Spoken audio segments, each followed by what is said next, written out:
आयुष्य किती अनपेक्षित असतं नाही.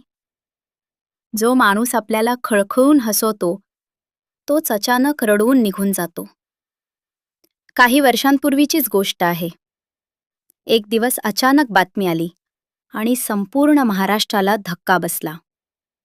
एका दिग्गज आणि सर्वांच्या लाडक्या मराठी अभिनेत्याचं हृदयविकाराच्या तीव्र झटक्यानं निधन झालं होतं. कोणालाच या बातमीवर विश्वास बसत नव्हता. हा तोच अभिनेता होता ज्यानं अनेक वर्ष मराठी रंगभूमी गाजवली, ज्याच्या नुसत्या स्टेजवर येण्यानं टाळ्यांचा कडकडाट व्हायचा, कॉमेडीचं भन्नाट टायमिंग, चेहऱ्यावर कायम हसू आणि कमालीची ऊर्जा. नवरा माझा नवसाचा, चष्मे बहाद्दर अशा अनेक सुपरहिट चित्रपटांमधून त्यानं आपल्याला हसवलं.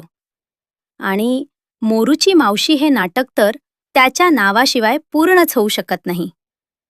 आता तुम्हाला थोडा अंदाज आलाच असेल, पण 9 ऑगस्ट 2022चा तो काळा दिवस उजाडला आणि मुंबईतल्या राहत्या घरी एका अचानक आलेल्या हृदयविकाराच्या झटक्यानं या हरहुन्नरी कलाकाराची प्राणज्योत मालवली.